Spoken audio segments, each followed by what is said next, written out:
Okay, folks, we've got a problem of the day today called empirical formula of a hydrate.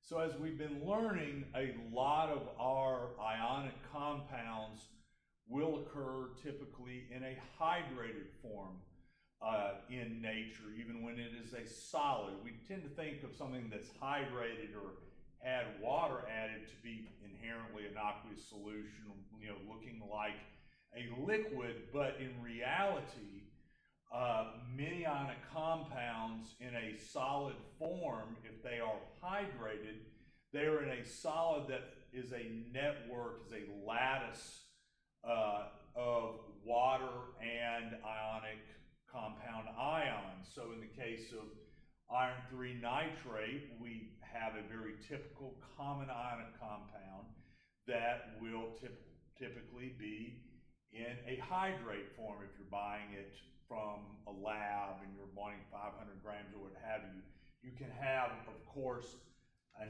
anhydrous form where all the moisture, thus all the hydrate, has been driven out, but it's going to be typically a little more expensive because that's extra work on the chemical company.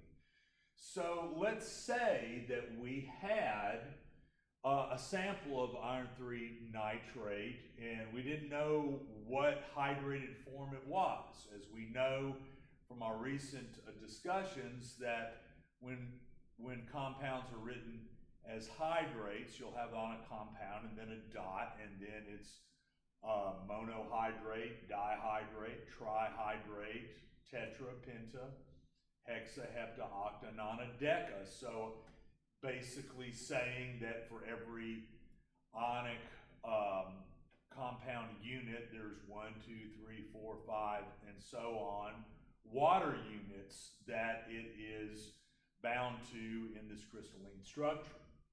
So a very typical technique for figuring out what hydrated form of a compound we have is to heat it up and drive off the water and compare the change in the mass. So let's take a look at this sample. A crucible, which is a little cup, ceramic cup that you can put chemicals in and heat up to pretty high temperatures without the crucible being affected. A crucible is weighed out to be 28.65 grams.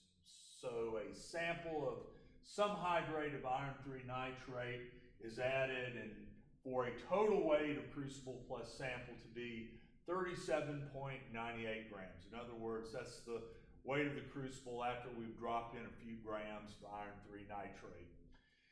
After being heated in an oven for several hours, the final mass of the remaining anhydrous iron 3 nitrate, with the crucible of course, is 34.29 grams.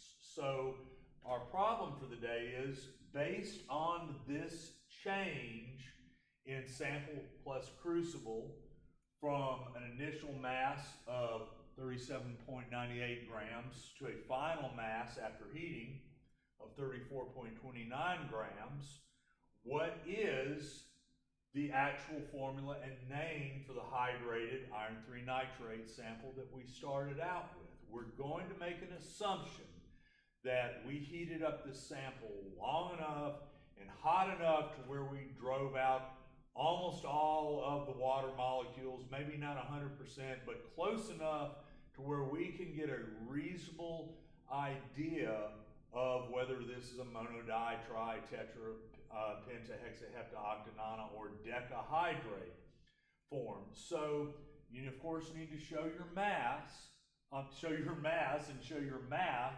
and undertake the basic determining an empirical formula from mass samples, and get this into me by tomorrow morning at 7:30 a.m.